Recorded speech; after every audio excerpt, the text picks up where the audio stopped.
welcome to COPMI-TALK SHOw. We are super excited to again do this with you.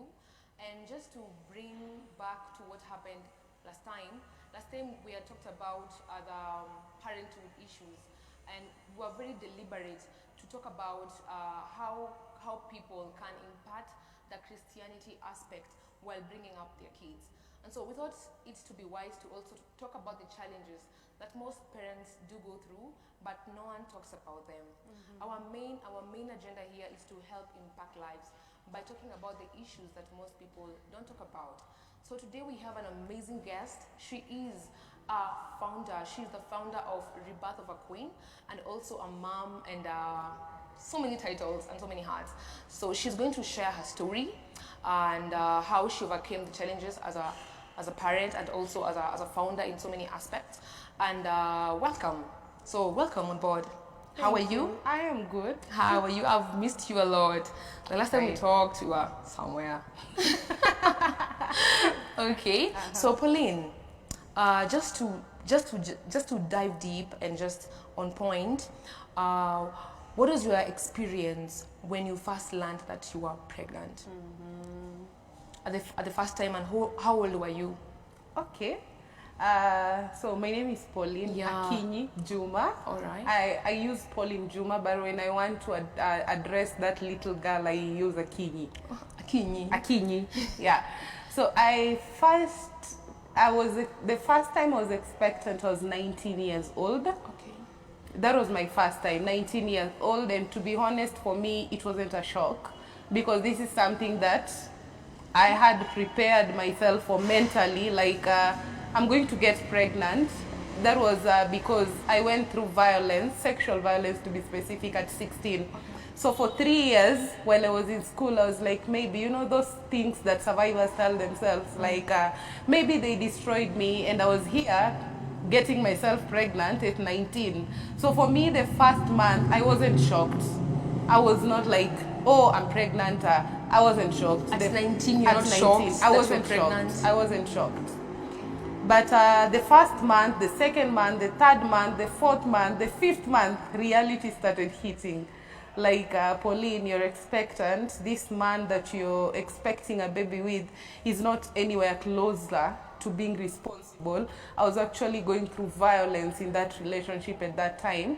And it just started hitting me how my baby is going to be raised in a very violent home, how I was still fighting battles within myself that I was not even willing to, to discuss it with anyone. No. And I didn't even tell anyone the intention of me going to get children. I just wanted to see if I can get pregnant, actually, because, At 19? At 19. Oh, because for 3 years I had told myself maybe the perpetrators who defiled me at 16 had destroyed my womb, Those little crazy things we tell ourselves, Yeah. Okay. So what was your reaction now after the fifth month? I had my mother closer, very close. Like, I used to have a conversation with my mother, but I would never discuss with my mother the intention, I'm here at 19, everyone else is judging me in the community. We knew. But in my mind, I'm telling myself, at the end of the day, something inside me has been fulfilled. And it was a scary journey, but I had my mother closer to me until when the baby was born. Oh, wow. When I first got my son. And I'm like, I now have a child, and I am a child.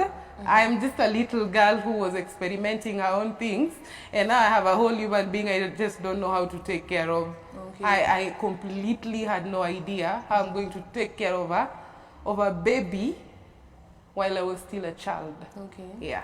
And just to bring you back a little bit, you talked about the violence that you went through. Can you talk about that? It was a defilement at 16, gang defilement. After now you realizing that you're pregnant, and then the baby was there. The father to my firstborn baby was very violent. Like, I just don't know. I honestly don't like blaming the devil for it, but he was just violent. He was like violent. Beating you up. Yeah, beating me up. At 6 months, when I was expectant, 6 months, I went to my mother with blood. I had a white dress. I can never forget. Oh my. It had blood. because he had beaten me up to that extent. I started bleeding, and I went to my mother. And funny thing, my mother asked me, and I was like, nothing is wrong, mom. It was just an accident. And you know, my mother being my mother, she looked at me and smiled and was like, you know, the day you'll get tired with that life, please come back home. Yeah. So you were staying with this man? Yes. I actually ran away from home. Because you loved him, or what made it love? The things that we do for love. It's okay. All of us are victims at some point. So, apart from beating you up, because I want you to really talk about this violence, like in details. Beating you up, food, responsibility. Was he responsible? Yeah, I think I became very responsible at a very younger age. Like by the time I was in this relationship, I had a job. Okay. I was working. I was taking care of my own self. I was doing everything in the house. He was responsible for some period, and then when he started changing, you know, I couldn't even put my trust in him anymore. I was just telling my mind, you're the father, but depending on you, no. Yeah. Oh, that is very interesting. So let's again go next to your second pregnancy. When again you got pregnant for the second time. By the maybe to just update the viewers, I am a mother to 3 amazing children, 2 wonderful boys and 1 amazing girl. Yeah. The second time I got pregnant, and this is a lesson that you know, I desire every young woman to understand that sometimes, not even sometimes, revenge has never been a better option. And I think I'm just one of the craziest girls that exist in this world, because my second pregnancy was actually revenging to my first baby daddy. Like, you called me a dead flower. Let me now prove to you that someone can actually love me. And I am in another relationship 6 months happier, you know, glowing. And here I am pregnant again, have my baby. My second born baby, by the time he was 4 months, he was not breastfeeding, because I actually reported back to work 8 days after delivery. That is how really I wanted to take care of my children. Like, I can't just stay home and watch myself not having a job and my children are here. Yeah. Now, when you got pregnant for the second time, did you decide it or it found you? I think the second time it found me. The second time it found me. The first time I was actually ready for it, but the second time it just found me. I was here, I'm pregnant, and I'm like, oh. Did it occur to you that as much as you are revenging, but this is your life, this is your kid, you're the one who is carrying the baby, as much as you want to prove, the first quote-unquote boyfriend, that after all, after leaving me, see, I'm still glowing. Yeah. Did it ever occur to you that this is my life and I have to take charge? Something about pain, and when you embrace pain, it just takes you through pain. Yeah. So pain becomes your comfort. So at that time, I didn't care. I was just revenging, and I was okay with it. So whatever I'm doing to myself, it does not matter. I am here. I'm in a revenge mission. It does not matter at the end of the day. To what is going through? To what I'm actually going through as a person. Because I was 22. Yeah. By the time I was 23 is when I was diagnosed with a mental health issue. Wow. So at 22, I was just, you know, I was a girl on a mission. I think from the time I was 16, I was a girl on a mission. This is real life that you're talking about. Yeah, I was a girl on a mission, by the way. Yeah. Wow. Wow. Okay. So, of course, as much as you are on a mission, you've gone through these challenges. The challenges that most young people go through when they're pregnant or when they quote-unquote call themselves independent. But sometimes, let's say you're just maybe sitting on that chair or that bed, you're sleeping, you're like, Pauline, what did I do? Like, okay, as much as I'm revenging, I'm going through these challenges and I'm actually alone. I'm alone. Yeah. So did you go through these challenges? You just mentioned you being diagnosed. You know, at 23, I was diagnosed bipolar, bipolar disorder. And, it was just one of these days when someone just tells you, Pauline, after everything you've gone through, can we just try this out because I don't feel you okay? Because when I was 22 and below, I could decide to do something. I think that is a character that I have even until now. When I decide to do something, nothing stops me.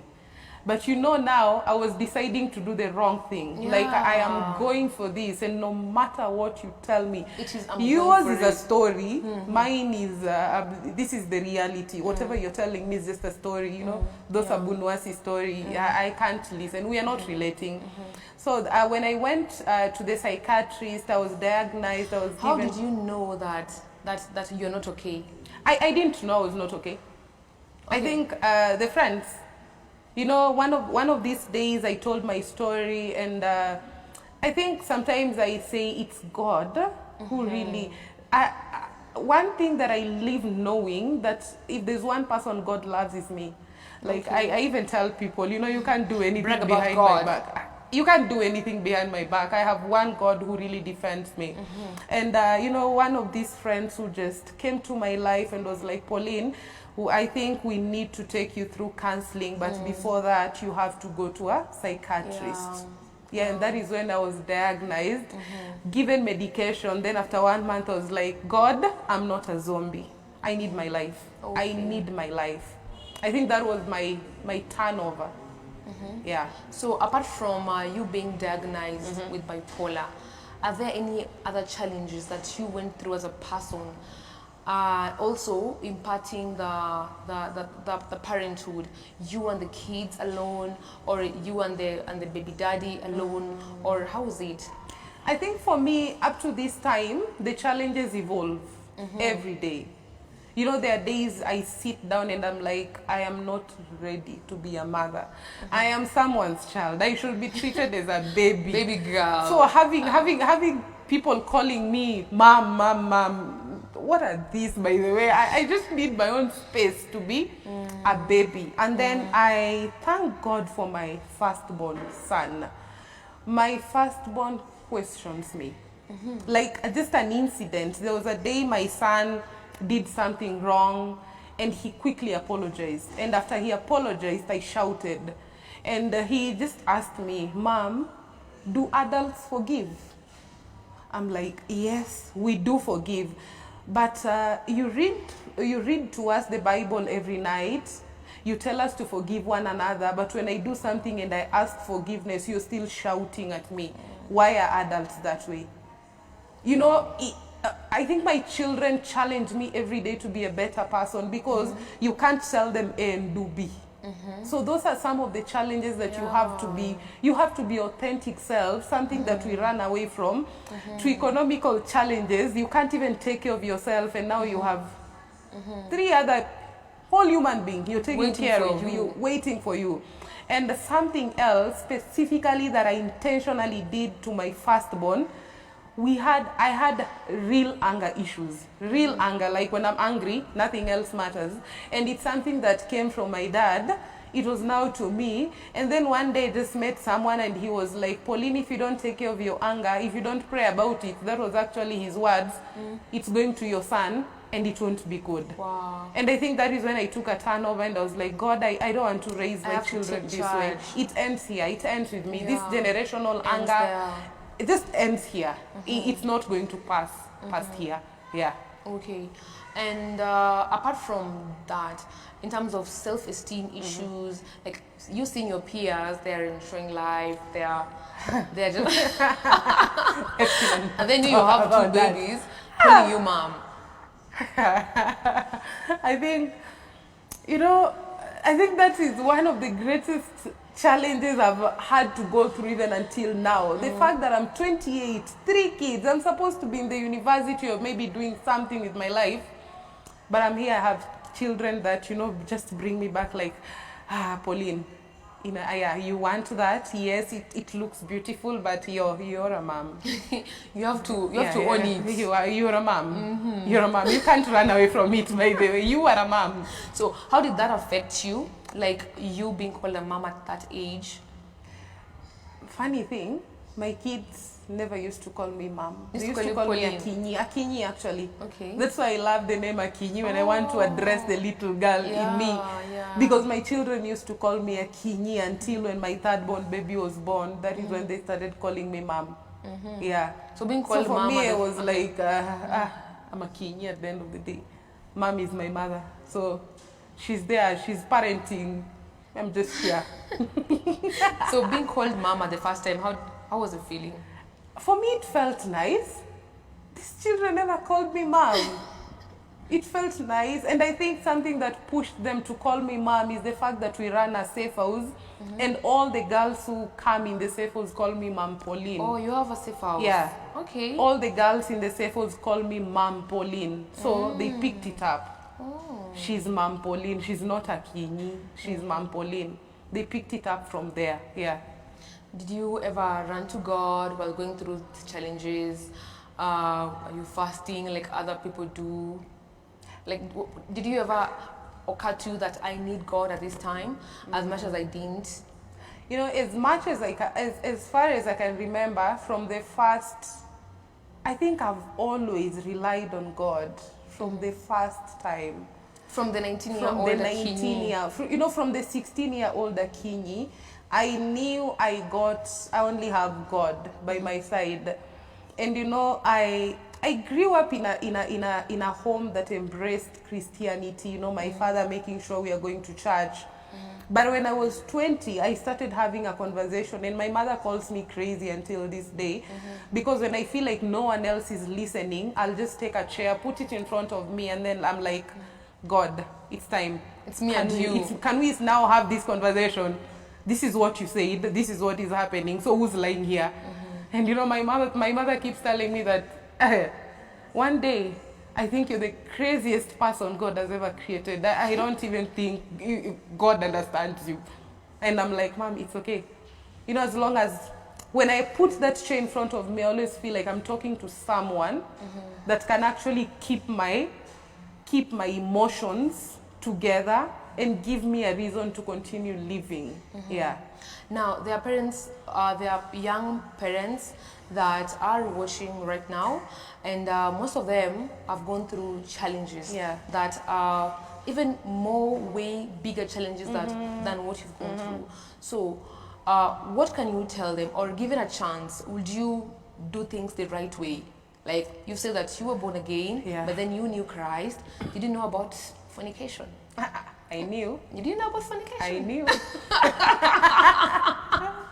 I knew. And then what very happened? Well. But I really don't know what character I can actually give myself in the Bible. But I think at some point in my life I became, who is this person who was measured by a samaki? Jonah. Yes. At some point I always feel like I'm that person. You know, this you know very well this is the wrong thing you're doing, but you're going into it. Your spirit tells you. Your spirit just tells you no, Pauline. But you, no. let me try it. Let me try. At the end of the day, utakuja to God. You'll just come back. You'll take care of me here. Yeah. So something that I have learned, that parenthood is intentional. You have to be intentional with what you're doing. Because number one, children do not even listen to what you say. They see. They observe. They observe and they take it from there.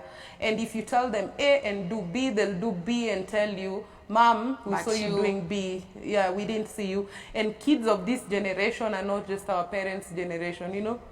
I was raised with a parent that I never told anything. If it's a mistake, I couldn't even tell my father that today, Dad, you know, you punished me, but I didn't do that. My kids tell me. My firstborn keeps me in check. He is 9 years. He's turning 9 years this year. But he's like, Mom, that is wrong. That is wrong. That is wrong. And the fact that, you know, I've learned to grow my children in a way that they can always value God and create that relationship with Him. They always go back to what I read. Like, love one another. Mom, why are you hating? Why are you hating? They remind you. Yeah, that is hatred. But you know, you read love one another. My son sometimes does not even remember the verse, but he will tell you, Mom, you read to us in that Bible that love one another. Yeah. So for me, it has always been an intentional journey. Just knowing that I'm a parent, and also always keeping in mind that I'm not alone. That, you know, sometimes I tell God, you value family. And me as Pauline, this is how I want my family to be raised. This is what I want my children or my generation to be known for. So you guide me in this path. I can't run to people. I need you to guide me. This is what I want. I want, you know, sometimes I tell God that I want to inherit the Abrahamic wealth. Like, that is what I want for me and my generation. So guide me in that path. Wow. Yeah. Let's talk about your daughter. When you see her, Oh, Furaha. when you see her, what rings in your mind? Do you see a young Akinyi you in her, that maybe you wouldn't want her to go through the same life that you went through? Yeah. Or what comes in your mind? My daughter, she's called Furaha. Oh, wow. It's a good name. Happiness. Happiness. And she's a real happiness. And my daughter reminds me of the life that I should live. She's a free soul. She's happy. If you make her angry, she reacts. The children of this generation, you know, my mom tells me every day that when we were born, our eyes were closed. And now you give birth to children and the next day their eyes are open. Yeah. So they grow up very fast. Yeah. And Shifa reminds me every day. Number one, Shifa reminds me that God is a miraculous God. Oh, wow. I gave birth to her in the house. Okay. Because it was a prolonged, I had waited for 42 weeks and I was tired of going to the hospital, and one day I'm just having pain and the baby's there. And Furaha is there. Furaha is there, you know. When she was born, she just dropped and she was silent, and my sister was like, she's not alive. And I was like, no. She's alive. She's alive. And I think for me, Shifa reminds me of, you know, God just has his own amazing ways of just preserving what is his. And for me, Shifa reminds me every day of who I'm supposed to be, of that girl who does not hold things. I think she's the little Akinyi that I desire. Shifa has made me take care of myself. Take care of, for so many years I never took care of myself. I was always taking care of everyone around me, and you know, I'm busy with revenge, I'm busy with looking at this, I'm busy with this. But Shifa brought me together and reminded me that, you know, you can't run away from motherhood, Pauline. This is a blessing. You have to pick it. And someone who always reminds herself that every blessing comes with a sacrifice. You know, I pay the price of motherhood. How do people pay the price of motherhood? You pay the price by sometimes leaving everything and reminding yourself that you are a mother. Because motherhood is not easy. It is not easy. Motherhood is not easy. It is not easy. Trust me, it is not easy. It is not easy to, you know, having a child is like looking at yourself in the mirror. Every day. Every day in the mirror. And I have a mother who reminds me every day that if you do something, 7 generations. So she's like, it affects this up to 7 generations. That is my mother. Like, I don't know, sometimes I tell her, like, Mom, scary. This is a threat. You're threatening me. If you do something, that affects up to the 7th generation. That is what my mother tells me. Up to the 7th generation. So sometimes I'm like, I have to lead a life that pleases God, number one. Wow. Number 2, I do not want to do things that my own daughter will pay for it. Yeah. I have been in situations where sometimes you go through things that your grandmothers did, and you're going through that pain, and breaking that has not been easy. Trust me, breaking the cycle of violence in our generation has not been easy. Because it started with me. Then I saw it with my sister. Then I saw it with my last born sister, and I was like, God, no, we are not going. Well, I'm not going. This, my family is not going to be a battlefield of the enemy. It ends here. It ends here. And when you look back and back and back, you realize this is something your grandmother went through, then passed down to your mother, then you, and then I pass it to my daughter. No. What made you realize that you have to end this cycle? I think it's after having my second child, I took time just to be outside. I took time to be outside motherhood. Number one, my mother has been of great help in my life. Cheers. I just took time. I was like, yes, I am a mother, but let me stay here. Let me see what is really happening, and let me start even. I'm curious. I'll always ask my dad. Dad, anger issues. How did it start? What happened? And you realize it's my grandfather's problem. Then it's in my dad. The same thing that happened in my grandfather, it's the same thing that is happening in my father. It's the same thing that was happening to me. The same thing happening with my mother. It's here now with Pauline. And that is when I realized, and then just having people who guide me. I have very amazing spiritual leaders who just remind me every time, Pauline, this is what you need to do. Pray about this. Pray about this.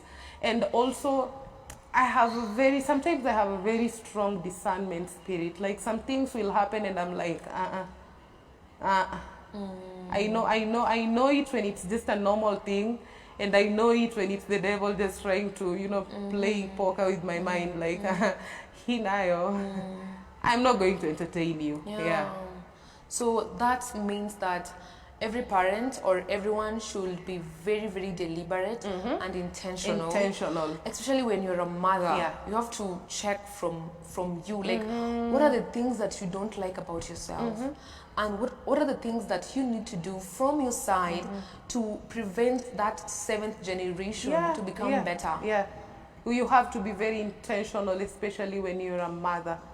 My mom reminds me every day that blessings come from your father. That is what my mom tells me. From a father like my dad. When she realizes that I'm a little bit angry with my dad, she'll always be like, Pauline, your father is going to bless you. And I'm Not like, me. And I'm like, Mom, you carried me for 9 months. You have the power to bless me. I've always believed that if you're intentional with how you're raising your children, even God supports it. Like I have learned to be very intentional with how I parent my children, because if there is a generation that I want this world to know, is my children's generation. Like, I don't want them to fight any battles that I've fought. It just ends with me. It ends here. Let them enjoy the fruits of the battles that I've fought, but not for them to start now digging into issues. They continue with that. No. So for parents, you have to be very intentional, and you have to take care of yourself from the mind. From the mind. And sometimes for me, if therapy does not work, prayers for me works. May I have very weird conversations with God. Like, that is how it should be. I would wake up in the middle of the night and I'm like, no, God, let's just talk. Let's talk. Let's talk. That is how it should be, Pauline. Talking with God and being intentional with Him. And if you're deliberate with Him, then He will definitely make your path straight. So that goes to all the parents, or those who are looking forward to be parents, to be very, very intentional, to look deep inside you and just have a book and a pen and write down the things that you don't like about yourself, or just try to trace back from the people, from your mom or your dad, and from that conclusion, you can see that there is something wrong somewhere, and there is something that should be done, and it has to end there. So parents, let's do this for the 7th generation. So Pauline, let's talk about the rebirth of the queen. Let's talk about it. Rebirth of a queen is a baby. Rebirth of a queen is my baby, actually. In 2019, I was going through so much. I was just going through so much. And I went to a church one day. I knelt on the altar And I think I slept on that altar Wow, the no, whole that's night. serious. Because I was like, God, I've gone through enough pain in life. I've gone through enough pain. Like, enough is enough. I just need you to give me one reason why I should live. Just give me one reason why I should live. That's all I'm asking for. And, you know, that night, it reminded me of the dreams that I had as a little girl. Yeah. I really wanted to have a children's home because I was raised in a very poor background. And I used to tell God every day that no one deserves to go through this kind of pain. And that is where Rebirth of a Queen was born. Rebirth of a Queen was born on an altar. And sometimes I tell people, Rebirth of a Queen is not a physical organization. I was even telling a police officer, you fight me physically, me I go spiritually. I'll go tell my father up there, you deal with them. You deal with them. I have work here, now do that work. So for me, Rebirth of a Queen was something that was born out of that desire to have a connection with God. Trust me, if you put me on an altar to preach, I'll cry. I will cry. Sometimes I tell God, like, I can't even memorize a whole memory, just a simple memory verse. But Rebirth of a Queen, having these girls in a safe house, I have girls from the age of 13 who have children. You know, when they come to that safe house and they call you mom, and then you have to take all that burden, and now you're a mother to a 13-year-old who has a child. That is just a way that I worship my God. That is just my own way of worshiping God. Like, God, this life, I need you to preserve it. Those are the conversations we have with God. This child is here. Sometimes you don't know their background. Sometimes they are fighting things that you can't even tell. You can't even start speaking about them. Let's talk about these girls that you are, can I say mentoring? Yeah. This case is very rampant, not just in Cuba, but also, I mean, countrywide, everywhere. So what are some of the things that really enhances this predicament to happen? For me, it's always the family values. It all trickles down to family. For me, it trickles down to family. How they were brought up, how they were brought up. Because, you know, sometimes you don't understand how a stepfather can actually impregnate her stepdaughters. Okay. Those are the cases we handle, like, every day. Like, sometimes, I'll just say that sometimes I really want to blame the devil, but I'm like, God, this is a battle. Last year I was telling my apostle that I feel like the devil is really fighting families. I don't understand why, but I feel families are just being fought. So sometimes when these children come to the safe house and you look at them, sometimes I'm like, you know, sometimes I go to my apostle, I'm like, the dream I had last night, I just want to close this safe house down. Too much. No, I can't. So this girl is coming and I have to fight her battles. And you also have your own battles. And I also have my own battles. No. I know I signed up for this, God, but you didn't give me the whole memo. I wish I knew. I wish I knew it was this. I wish I knew it was not just me putting these children in a house. It was actually me picking their battles. Wow. And now I have to fight them. And we just have to agree that battles sometimes are not physical. They're not what we see. Most of them are spiritual. You know, something that I have to admit, for the last 4 years of running Rebirth of a Queen, I've never had a peaceful night, because I have to wake up every day and I have a dream and I have to pray and I have to cry and I have to beg and I have to remind God that this is a generation that I've begged you to just preserve it. God, I am doing this for my children. God, this girl's life cannot end here. I know they said she has to be in the street, but no. Not allow it. No, we are not having this. So it has just been a very intense journey for me. But you know, Rebirth of a Queen is a journey that has brought me closer to God.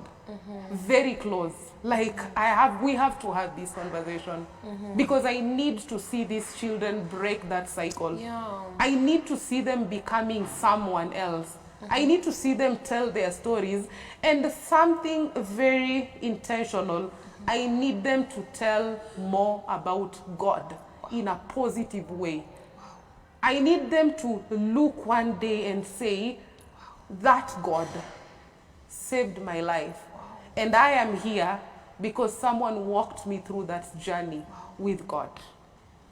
Looking back at the younger you at 16 or at 19, did you ever imagine yourself to be doing that? Never. I could be a journalist somewhere.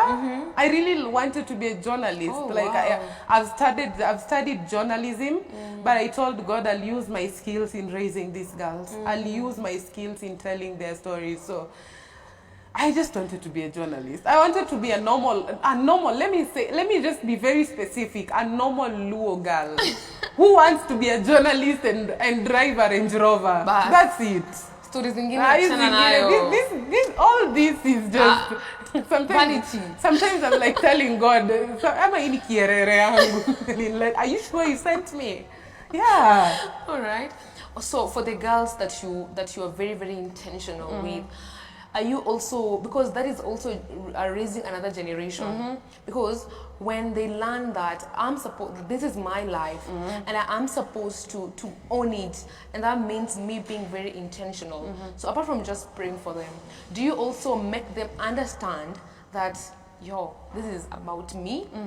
Like, you're not just doing everything for them because that is their life. Literally, that is their life. Yeah. When you enter around, they have their own. So it is easy for them to be prepared. Yeah. So do you also do maybe of capacity building for them?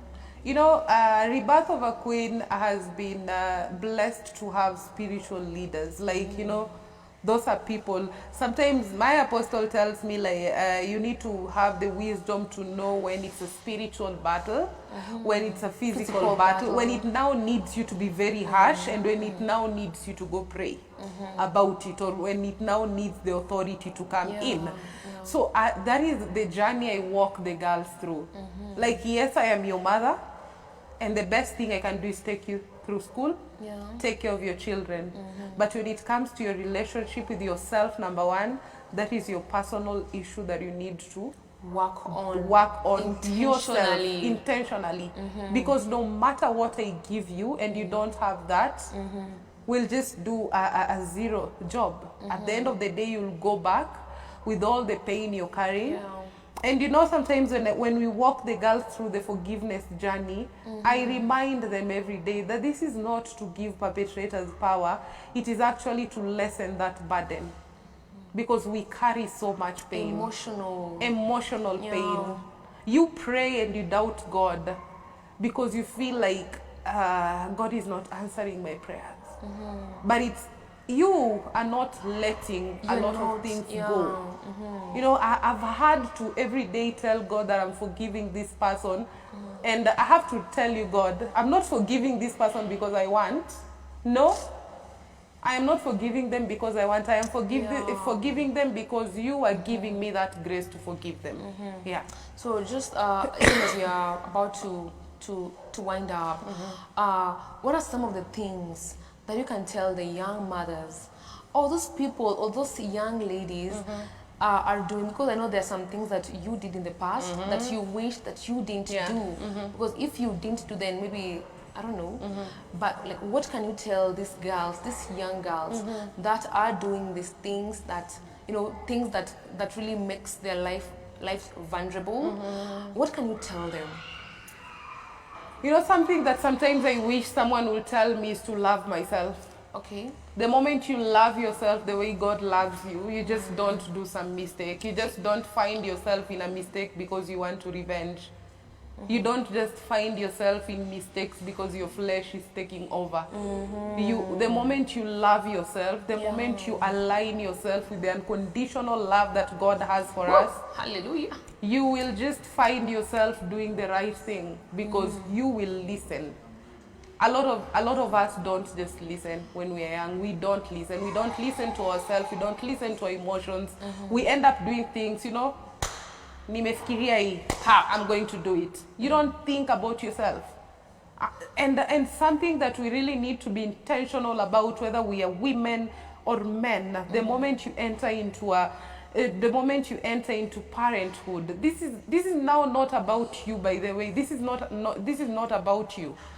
This is now about you raising another generation. Yeah. Would you want your generation, the other generation, to fight the battles that you're fighting right now? If it's poverty, would you wish your child to be poor? Would you wish your child to carry some sicknesses because you decided you're going to have children and prepared? And for anyone who has a child when they're not ready, one thing that I love about God is the fact that He's not a God of second chances. He's a God of all chances every day. And that is why I really believe in the rebirth of a queen. Because it's God giving you every day to be born again, to go back and to tell Him that, by the way, I can't be a parent anymore. Do you mind coming in? Yeah. And He's always faithful to come in. Yeah. Wow. So one thing that we are really getting across is the fact that everything starts with the family. Yeah. When the family gets it wrong, then it affects another generation. So that means that as parents, we need to be very, very deliberate, very, very intentional with how we parent our kids. Yeah. Because if we do it the right way, then we raise a better generation. If we do it the wrong way, then if they don't identify that this is my life and I have to fight for this, then the same thing will keep on recurring to the other generations. So everything starts with the family. Yeah. So we are having very, very amazing conversations here about parenthood. And one thing that we've learned is that you have to be very intentional with anything that you do as a parent. And just like Pauline has shared her story and all that, most of you have been blessed with it. We should also impart Christianity and ask God to work with us in every step, even as we are doing parenthood. So we are coming to the close of our amazing COPMI-TALK show. I feel like we should just continue with it because it is very, very interesting. Pauline was so good. Thank so you. Good. I just hope that this story has blessed you and you'll become very, very intentional with your parenthood. And so we'll be doing COPMI-TALK show every Wednesday, and we're looking forward to also do the same thing next week on Wednesday. So for now, it's a wrap up, and if you have any topic that you'd also want us to talk about, please just jot down on the comment section. And for now, it's a bye-bye. Let's meet next week. Thank you for watching. Wow.